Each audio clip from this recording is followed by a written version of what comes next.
The message arrived on a quiet Tuesday morning. It came not as a dramatic burst of light in the sky or with the landing of strange craft, but as a simple signal detected by radio telescopes around the world. Dr. Kim Ji-won was just finishing her coffee when her assistant burst into the office. "Doctor, you need to see this now," he said, placing a tablet in front of her. The signal was unlike anything humans had ever recorded, structured, complex, and undeniably artificial. Within hours, Dr. Ji-won and her team at the Global Communications Research Center were working to decode it. 3 days later, they succeeded. "We come in peace as representatives of the Concordat, a union of spacefaring civilizations," the message began. "Your world has reached a developmental stage where contact is appropriate. We wish to welcome Earth into our community." News of the alien contact spread across the globe. Markets soared, then crashed. Religious leaders issued statements ranging from welcome to warnings of doom. Governments scrambled to form response teams. Dr. Ji-won hardly slept. Something about the translation bothered her. The aliens had sent a lengthy message with cultural information and basic scientific principles that matched Earth's understanding of physics. They requested a response and promised to send representatives within 1 Earth year. 2 months into studying the message, Ji-won noticed a pattern in the alien language structure. She had been focusing on the direct translation, but there were subtle tones and word placements that carried additional meaning. "Director Park," she said, entering his office without knocking. "The Concordat message isn't what we thought." Director Park Miho looked up from his computer. He had aged 10 years in the past 2 months, his hair now streaked with gray. "What do you mean?" he asked. "In their language, the placement of certain terms indicates status relationships.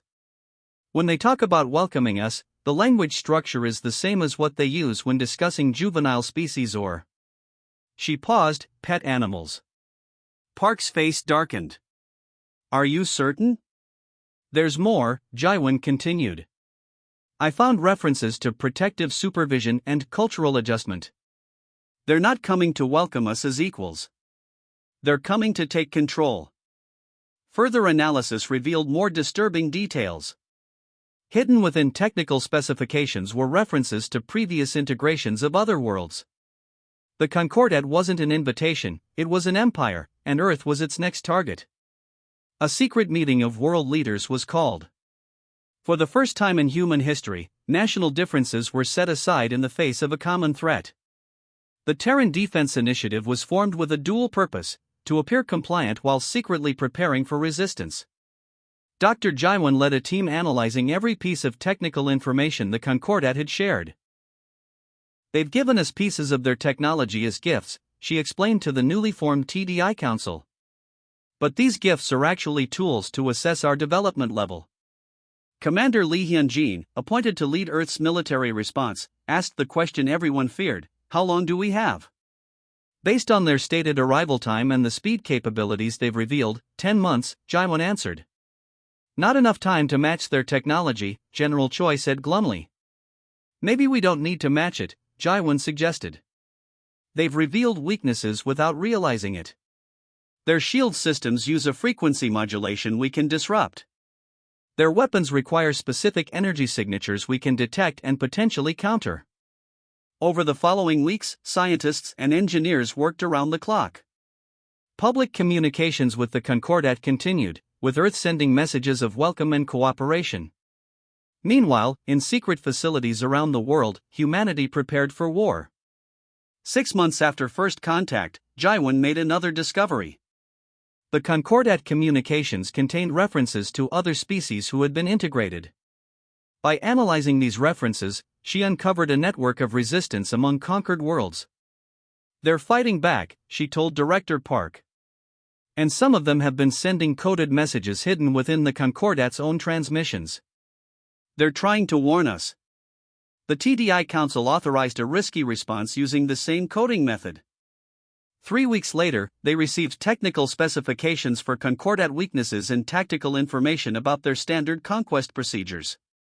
As the date of the aliens' arrival approached, Earth presented an image of excited welcome. Space agencies around the world announced joint preparation for the historic meeting. television specials discussed the cultural exchange to come. Commander Lee Hyun-jin stood on the observation deck of the secret lunar facility, watching Earth rotate slowly in the black sky. 2 years ago, he had been a naval officer commanding a submarine. Now he led humanity's greatest military project, hidden on the far side of the moon. "Status report," he said to the officers beside him. "Shield technology is at 87% efficiency," replied Chief Engineer Kang Do-hyun. "We've successfully reversed their frequency modulation patterns." The massive hangar below them bustled with activity. What had begun as a mining operation years earlier now served as humanity's primary defense manufacturing center. Workers moved around ships that combined Earth technology with principles learned from the Concordat's gift of technical specifications. "And the fleet?" Lee asked. 300 vessels operational. "Another 100 will be ready before the Concordat arrives," Kang answered. When the alien threat was first discovered, world governments had faced a critical choice: reveal their knowledge and risk immediate attack, or pretend ignorance while secretly preparing. They chose the latter. For 2 years, Earth maintained communication with the approaching Concordat fleet, expressing excitement about joining the galactic community. Meanwhile, the largest covert operation in human history unfolded. Back on Earth, Dr. Kim Ji-won worked from an underground facility beneath Seoul. Her team had grown from 5 researchers to over 300 experts in alien linguistics and cryptography. Their primary task: intercept and decode communications between Concordat scout ships already in the solar system. "They're scanning Jupiter's moons again," reported her assistant. "They suspect nothing at the mining colonies." What looked like normal mining operations on Europa and Ganymede were actually weapons factories and training facilities. The Concordat observers saw exactly what humans wanted them to see: a civilization excitedly preparing for advancement under alien guidance. "Any new transmissions from the resistance network?" Ji-won asked. "Yes. 3 more conquered worlds have acknowledged our coded signals. They're standing by to coordinate their uprisings with our defense." This had been Ji-won's most important discovery: the network of subjugated species secretly fighting against their Concordat rulers. Using codes hidden within normal communications, Earth had established contact with resistance leaders across 20 star systems. In a mountain base in what was once North Korea, scientists worked on the most critical project of all. Before the alien threat, this facility had been a symbol of human division. Now South Korean and North Korean researchers worked side by side, developing technology that might save their species. The test was successful, Dr. Song told the visiting TDI council members. "The information weapon works." What they called the information weapon wasn't a traditional bomb or missile. It was a virus designed to infiltrate Concordat systems and release the truth to all controlled worlds: the reality of how the aliens maintained power through deception and force. Across Earth, regular citizens remained unaware of the true nature of the coming alien contact. They saw only the public face: construction of welcome centers, cultural exchange programs being developed, and endless speculation about the benefits of joining an advanced galactic community. In orbit, seemingly ordinary satellites were secretly equipped with defensive capabilities. Commercial spacecraft carried hidden weapons systems that could be activated with a single command. Every launch was observed by Concordat scouts, who reported back that humans were simply improving their primitive space technology as expected. 6 months before the Concordat's expected arrival, Commander Lee called an emergency meeting with Earth's defense leaders.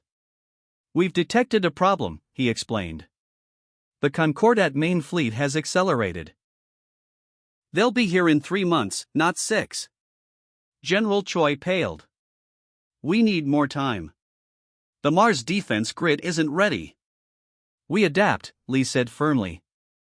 "We've faced worse odds before." The next day, Dr. Ji-won received an unexpected transmission from the resistance network. A ship was approaching Earth ahead of the main Concordat fleet, but it wasn't their enemy. It carried representatives from 3 subjugated species, coming to offer direct assistance. "They're bringing technologies the Concordat doesn't know they possess," Ji-won told Director Park. "And tactical information about the fleet's command structure." As the date of arrival grew closer, tension mounted in every secret facility. Humanity had done everything possible to prepare, but would it be enough?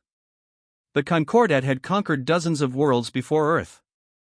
They were confident, experienced, and vastly more advanced. But they had never faced humans before. They had never encountered a species that detected their true intentions before they arrived. Most importantly, they had never faced a united Earth. The Concordat fleet emerged from lightspeed at the edge of the solar system. 50 massive warships, each larger than humanity's biggest aircraft carriers, formed a perfect attack formation. Smaller scout vessels darted ahead, reporting what they found back to the command ship. The humans are gathered to welcome us, reported Scout Commander Vex to Fleet Admiral Fall. Their primitive vessels are assembled in Earth orbit. No weapons detected. Admiral Fall's facial appendages twitched in satisfaction. Standard conquest protocol, then. Approach with peaceful signals until we're in position, then reveal our true purpose and demands. The Concordat fleet moved forward, passing Neptune's orbit. Human communication channels buzzed with excitement, broadcasting welcome messages and celebration plans. Global leaders issued statements about the historic day ahead. In the hidden Lunar Command Center, Commander Lee Hyunjin watched the alien fleet approach on holographic displays. Around him, officers monitored defense systems across the solar system, all still in stealth mode. "They're following standard invasion patterns," said Tactical Officer Han. "Just as the Resistance intel predicted." Lee nodded. "Hold positions. Let them think they have complete surprise." The Concordat ships passed Mars, their sensors detecting only what appeared to be small mining operations. In reality, these were heavily armed defense platforms with shields powered down and weapons hidden beneath fake mining equipment. On Earth, millions watched the approaching ships through telescopes and live video feeds. They expected a moment of joy and advancement. Only a small fraction of military and government officials knew what was really coming. Admiral Fall's ship led the Concordat fleet into Earth orbit. Their massive vessels dwarfed the International Space Station and the small group of human spacecraft that had gathered as a welcoming committee. "People of Earth," Fall's voice boomed across all communication channels. "Your protective supervision begins today. The Concordat claims this system under Galactic Regulation Code 739. Disable your primitive weapons and prepare for occupation forces." There was a moment of silence across Earth's communications. Then a single human voice responded, Commander Lee's. "Now." Across the solar system, humanity's trap was sprung. The harmless satellites in Earth orbit suddenly powered up energy shields. Defense platforms emerged from hiding places in the asteroid belt. From the far side of the moon, Earth's hidden fleet rose, weapons already charged. "What is this?" Thal demanded as his sensors suddenly detected hundreds of armed human vessels where moments before there had been none. "This is humanity's answer," Lee replied calmly. "You came expecting surrender. We offer resistance instead." The Concordat ships immediately moved to attack formation, but they were already surrounded. From Mars, Jupiter's moons, and hidden bases throughout the solar system, Earth's defenders attacked from all directions. The battle erupted across the solar system. Concordat ships fired powerful energy weapons that could shatter mountains. But to their shock, many human vessels absorbed the blasts with shield technology reversed engineered from the Concordat's own specifications. "Impossible." Thal raged as reports of losses came in. "They're using our shield frequencies." On the command ship, Dr. Kim Jae-won worked frantically alongside communications specialists. "Keep broadcasting the resistance message to their crew," she ordered. "Target their lower-ranked ships first." The message, carefully crafted to appeal to subjugated species serving on Concordat vessels, spread through the enemy fleet. On several ships, crew members turned against their commanders. Near Earth's moon, Commander Lee's flagship engaged 3 Concordat vessels simultaneously. Earth ships were smaller but more maneuverable, using tactics no spacefaring race had tried before, concepts adapted from naval warfare on Earth's oceans. "Squadron 6, execute Poseidon maneuver," Lee ordered. 20 human ships suddenly cut power, appearing disabled. When Concordat vessels approached to finish them, the Earth ships activated again, attacking from point-blank range where the larger alien vessels couldn't bring their main weapons to bear. 6 hours into the battle, the Concordat had lost 17 major warships. Admiral Fall's command vessel remained intact but isolated, surrounded by Earth forces. "Admiral," Lee's voice came through on a private channel. "Your fleet is defeated. Your invasion has failed. But we offer terms." "Terms?" Fall responded with disbelief. "Primitive species don't offer terms to the Concordat." "Look around you," Lee replied calmly. "Your reality has changed. And now we will speak with the true leaders of your Concordat, not just a fleet commander." On Earth, people watched in shock as the truth was revealed. The promised peaceful contact had been a lie. Instead, they witnessed humanity's defense forces, built in secret, saving them from alien conquest. As the remaining Concordat ships gathered around their damaged flagship, Admiral Fall faced an unthinkable reality. The species they had come to easily conquer had not only detected their true intentions but had prepared accordingly. The captured Concordat flagship hung in Earth orbit, surrounded by human vessels. Inside its vast command center, Admiral Fall sat rigidly at a table across from Commander Lee Hyunjin and Dr. Kim Jaiwon. The alien's skin had a grayish tint, and the 4 tentacle-like appendages around his mouth twitched with barely controlled rage. "This meeting is pointless," Fall said.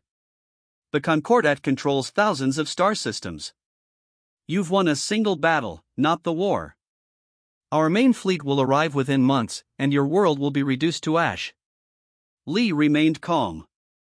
"We're not interested in your threats, Admiral. We're here to deliver terms." "Terms?" Fall made a sound that might have been laughter. "You have no position from which to demand anything." Jaiwon stepped forward and activated a holographic display between them. It showed hundreds of star systems, with dozens highlighted in red. "These are worlds under Concordat control," she explained. "The red markers indicate planets where resistance movements have received our defense plans and technology. They're preparing now, just as we did." For the first time, uncertainty flickered across Thal's alien features. "Your control system relies on secrecy and fear," Lee continued. "You tell each conquered world they are alone in their resistance." "But they aren't alone anymore." On cue, a communications officer activated a large screen showing live transmissions from 27 different worlds. On each, resistance leaders confirmed they had received Earth's technology and were implementing defense systems identical to those that had just defeated the Concordat fleet. "Impossible," Fall whispered. "We used your own communication networks against you," Jaiwon explained. "Hidden within the regular reports your scouts sent back to the Concordat, we embedded messages to every subjugated world. They've been preparing for months." The alien admiral fell silent, his mind clearly racing to understand the scale of the threat. Lee placed a data device on the table. "These are our terms. They're simple: immediate independence for all worlds under Concordat control, a restricted zone around Earth's solar system, and a new charter for interstellar relations based on sovereignty and mutual respect." Thal's facial appendages flattened against his face, a sign of extreme stress in his species. "The High Command will never accept this." "They already are," Jaiwon said quietly, activating another screen. The transmission showed the Concordat capital world, where massive protests filled the streets. Citizens of the Concordat's founding species were demonstrating against their own government. The truth about how the empire had been built, through deception and forced subjugation rather than the protective guidance they had been told, was spreading rapidly. "Your most powerful weapon isn't your ships or your energy cannons," Lee explained. "It's information control. We've taken that weapon and turned it against you." "This is the work of centuries collapsing in days," Thal said, his voice hollow. "It doesn't have to end in more bloodshed," Jaiwon offered. "Your civilization has much to offer the galaxy. Just not as conquerors." 3 days later, in a ceremony broadcast to Earth and across the stars, Commander Lee formally presented the ultimatum to representatives from the Concordat High Command who had been summoned to Earth. The document was short but revolutionary, a new framework for galactic relations where no species would dominate another. Humanity could destroy the Concordat entirely, Lee told the assembled alien officials. Your control systems are compromised. Your subject worlds are in open rebellion. But destruction isn't our goal. Cooperation is. The lead Concordat representative, High Commander Ilix, appeared physically pained as she signed the document. For 15,000 years, the Concordat has guided lesser species. You cannot understand what you're dismantling. We understand tyranny perfectly, Jaiwan responded. We've practiced it on ourselves for most of our history. As news of the agreement spread across Earth, celebrations erupted in cities worldwide. For the first time, the full story of humanity's silent preparation and desperate gamble was revealed to the public. In Seoul, Director Park watched the celebrations from his office window. Do you think they'll honor the agreement? He asked Lee, who stood beside him. They have little choice, Lee answered. Half their fleet is disabled, and they're facing rebellions on 100 worlds. But we can't relax our guard. Jaiwan joined them, carrying reports from resistance contacts across the galaxy. The hardest part is just beginning, she said. Building something new is always harder than tearing something down. 6 months after the Battle of Seoul, representatives from 27 formerly subjugated species gathered in Seoul. The old United Nations building had been redesigned for the historic occasion, with special accommodations for beings who breathed different air mixtures or had unique physical needs. Dr. Kim Jaiwan stood at the entrance, greeting delegates as they arrived. Some had tentacles instead of arms. Others floated on anti-gravity devices. A few were so different from humans that communication required special translator devices. Yet all shared one thing in common: they had been conquered by the Concordat and were now free. Ambassador Kim, said a tall, blue-skinned delegate from Proxima Centauri. Your world has accomplished what mine could not for 3 centuries. You have our eternal gratitude. Jaiwan smiled. After the Concordat's defeat, she had been appointed Earth's first ambassador to interstellar affairs. We all played a part in this victory, Ambassador Nex. And now we must ensure it lasts. Inside the Great Hall, Director Park Miho called the assembly to order. At 72 years old, he had been chosen to lead the formation of what many were already calling the Galactic Cooperative. Friends from across the stars, Park began, his voice carrying to all corners of the room. For too long, the Concordat ruled through fear and division. Today we begin something new, a community of worlds based on mutual respect and aid. The delegates applauded. On large screens around the hall, billions watched from their home worlds. This was the most significant diplomatic event in known galactic history. Meanwhile, far from Earth, Commander Lee Hyunjin stood on the bridge of the TDF Protector, the flagship of humanity's new interstellar fleet.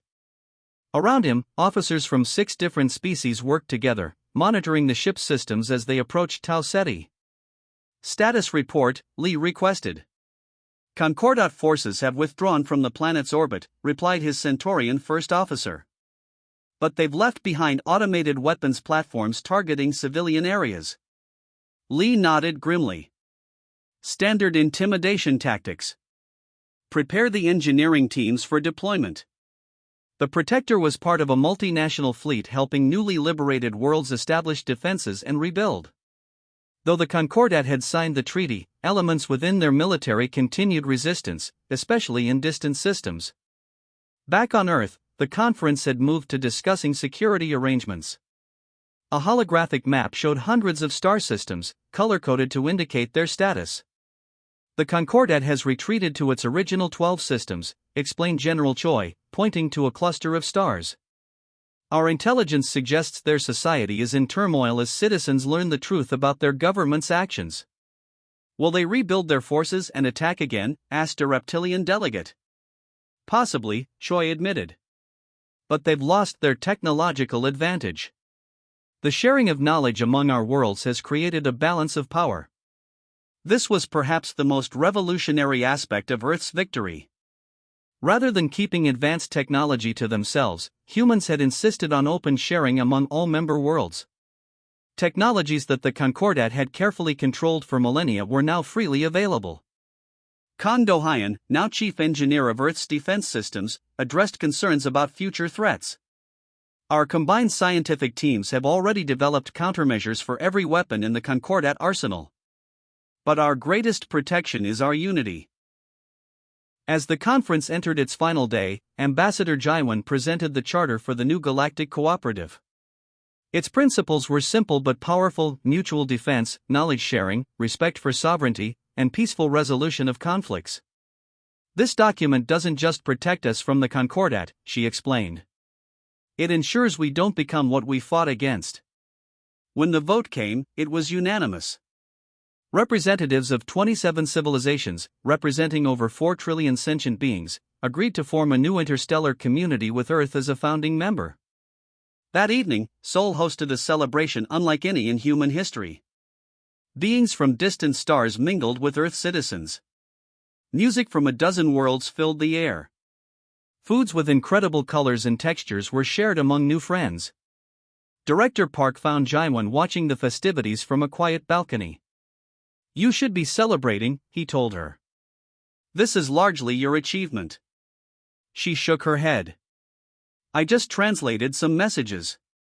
It was humanity's spirit that won this victory. "And what happens now?" Park asked. Jaiwan looked up at the night sky, where new stars were being added to Earth's charts every day. "Now we build something that lasts," she replied.